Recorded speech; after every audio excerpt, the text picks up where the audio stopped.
అందరికీ నమస్కారం. చాలామంది అమావాస్యలో పుట్టానండి ఇది ఒక పెద్ద తలకాయ నొప్పట.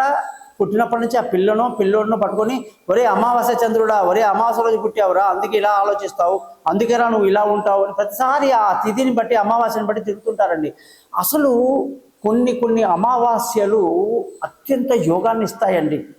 కొన్ని మాసాల్లో కొన్ని అమావాస్యలు పరమ చెడునిస్తాయండి. ఆ అమావాస్య రోజు ఏ నక్షత్రం ఉందో చూసుకోవాలండి.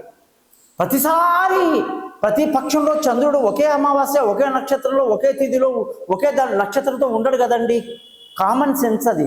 కాబట్టి అమావాస్య అనేది ఏర్పడ్డప్పుడు ఏ నక్షత్రంతో ఏర్పడింది, మళ్ళీ ఆ జాతకుడి యొక్క లగ్నం ఏంటి, రాశి ఏమిటి, అది చూసుకున్న తర్వాతనే మనము వాడి యొక్క అమావాస్య మంచిదా కాదని డిసైడ్ చేయాలి. కొందరికి అమావాస్య మహారాజయోగాన్ని ఇస్తుంది, కొందరికి పరమ దౌర్భాగ్యాన్ని ఇస్తుంది. జనరల్గా అమావాస్య అంటే మతి మరుపు. చంద్రమా మనసో జాతః, చంద్రుడే మనసు అయినప్పుడు చంద్రుడు ఎప్పుడైతే అమావాస్య అయిపోయాడో ఆలోచనలు ఏముంటాయి వాళ్ళకి, ఈ లోపలికి వస్తారు, గేట్ వేయడం మర్చిపోతారు, టవల్ తీసుకుంటారు, అక్కడ పడేసిపోతారు. ఏది క్లియర్గా ఉండదు అమావాస్య చంద్రుడికి.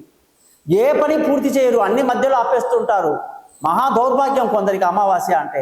ఇలాంటి డౌట్స్ ఏమైనా ఉంటే నన్ను కాంటాక్ట్ చేయండి. మీ గోపాలయ్య గారు.